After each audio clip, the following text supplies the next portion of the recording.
Shalom lovers of God, Happy New Year 2024.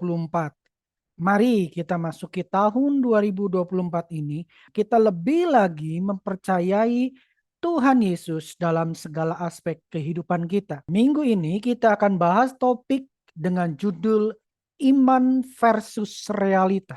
Tidak dipungkiri lovers of God, tidak jarang dalam kehidupan kita ini, seringkali iman kita itu bertolak belakang dengan realita. Setuju ya? Nah, jika demikian keadaannya, lantas bagaimana kita harus bersikap? Minggu ini kita akan sama-sama renungkan beberapa kebenaran firman Tuhan sehubungan dengan iman versus realita tersebut. Sudah siap? Mari kita lanjutkan. Oke, sebelum kita lebih lanjut membahas iman versus realita, maka kita harus melihat dulu ada satu dasar pijakan. Apa yang akan kita bahas ini? Yaitu terambil dalam Ibrani 11 ayat yang ke-6. Demikian firman Tuhan, tetapi tanpa iman tidak mungkin orang berkenan kepada Allah. Sebab barang siapa berpaling kepada Allah, ia harus percaya bahwa Allah itu ada. Dan Allah memberi upah kepada orang yang sungguh-sungguh mencari Dia. Dari ayat ini, lovers of God, minimal ada 3 pokok pemikiran yang kita bisa tarik dari ayat ini. Yang pertama, yaitu iman kita itu membuat kita dapat berkenan kepada Allah. Kalau Tuhan itu berkenan dengan iman kita, nah coba renungkan, berkenan seperti apa? Ya, kata berkenan dalam ayat ini menggunakan kata Yunani adalah euresteo. Apa artinya? Salah satu arti dari kata euresteo adalah sangat disukakan. Artinya Tuhan itu berkenan dengan iman kita itu dalam tataran sangat disukakan.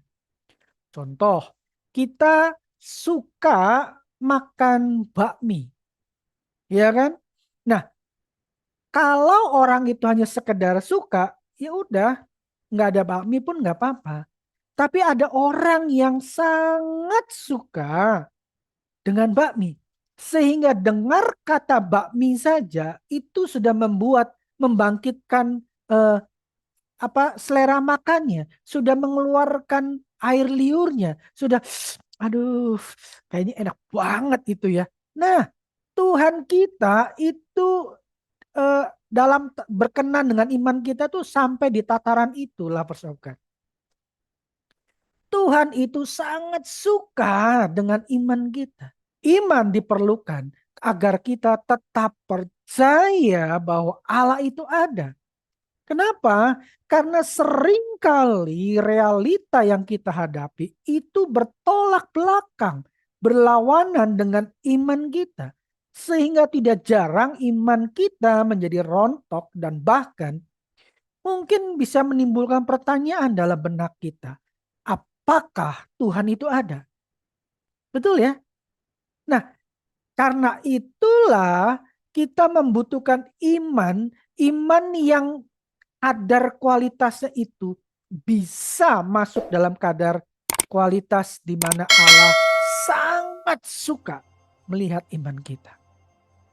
Dan ini upah buat orang yang memiliki iman seperti ini. Tuhan memberi upah kepada orang yang sungguh-sungguh mencari Dia. Orang yang beriman kepada Tuhan, orang itu akan tetap punya percaya bahwa Tuhan dapat diandalkan. Karena itu orang yang beriman kepada Allah punya iman yang masuk dalam kategori iman yang sangat disukai oleh Tuhan. Orang itu akan sungguh-sungguh mencari Dia. Kenapa?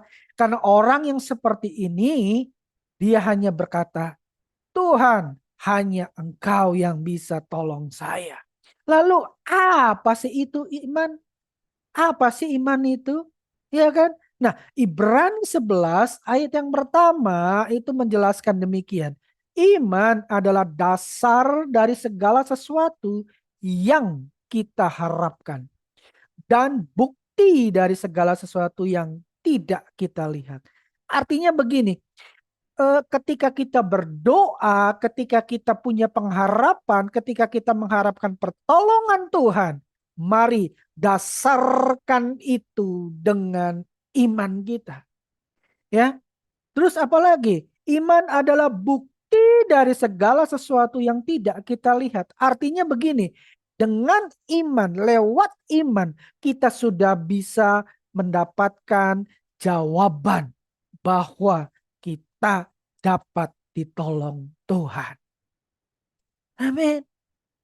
Apapun persoalan kita, apapun pergumulan kita, tetap imani bahwa Tuhan itu mau dan mampu menolong kita.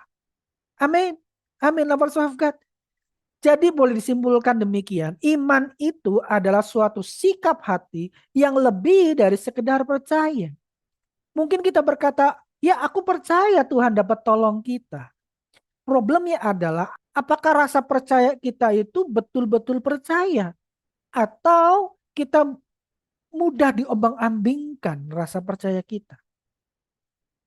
Ya, iman adalah percaya dengan yakin untuk mempercayai hal-hal yang belum terjadi atau terlihat.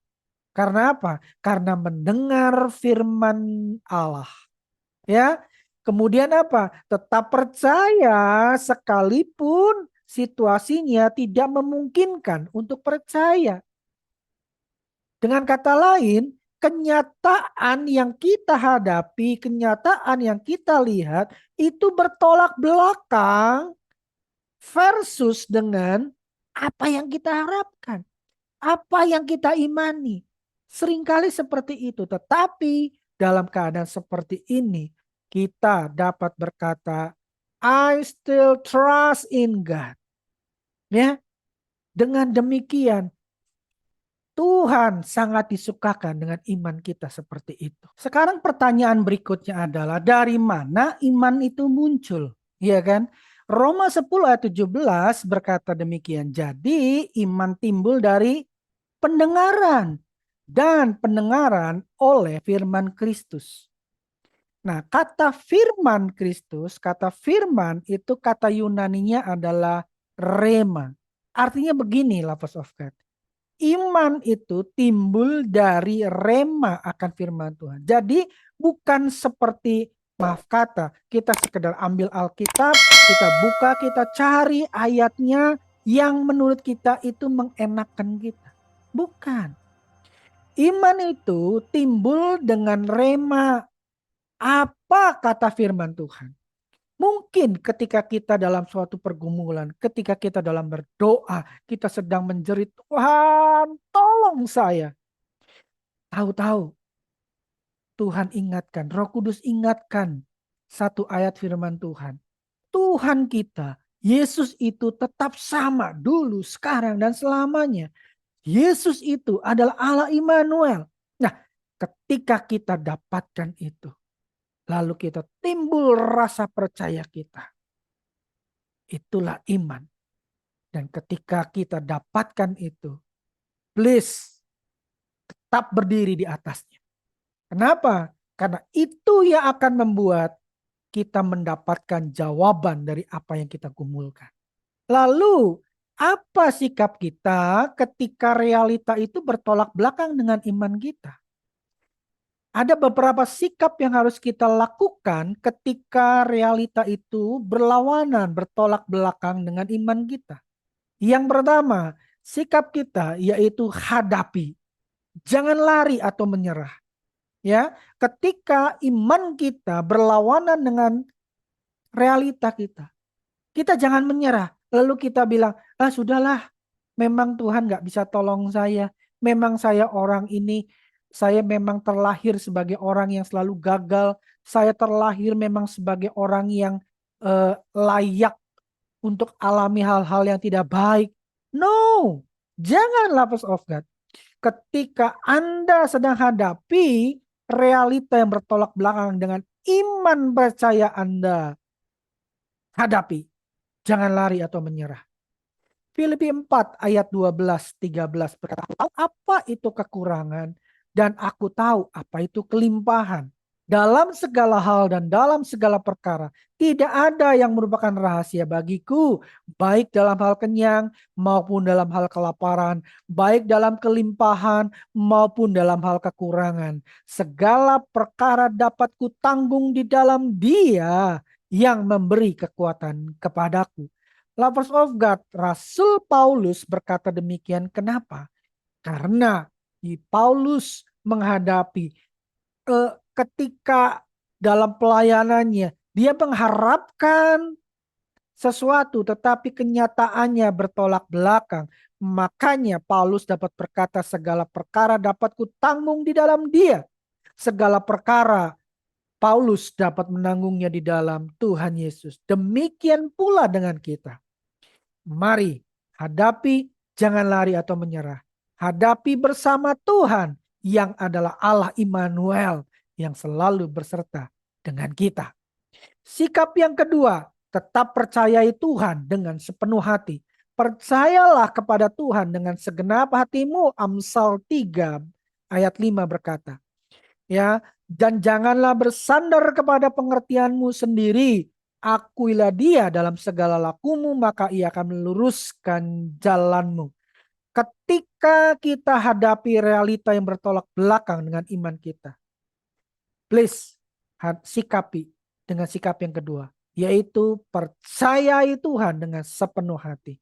Nah, orang yang percaya Tuhan dengan segenap hatinya pasti ada dampaknya, pasti ada yang kelihatan, yaitu mengakui Tuhan dalam segala laku kita. Kata mengakui Tuhan dalam ayat ini, kata Yunani adalah yada, dan punya makna, salah satu maknanya adalah be revealed atau terungkap. Artinya begini, orang yang berkata aku percaya Tuhan dengan segenap hati, maka akan nampak dari apa yang dilakukannya. Ya, bukan hanya sekedar perkataan di mulut berkata aku percaya Tuhan, tapi kenyataannya dalam yang nampak dalam perbuatannya, dia sebenarnya belum mempercayai Tuhan dengan segenap hati kita. Ketika mulut kita berkata aku percaya Tuhan dengan segenap hati, tetapi masih ada keraguan dalam hati kita, masih ada kepanikan dalam diri kita, berarti kita belum percaya Tuhan sepenuh hati. Ya, jadi yuk mari ketika realita bertolak belakang dengan iman. Hal yang kedua, sikap yang kedua adalah percayai Tuhan dengan sepenuh hati. Tetap percayai Tuhan sekalipun realitanya bertolak belakang dengan iman kita. Ya, sekalipun itu. Oke.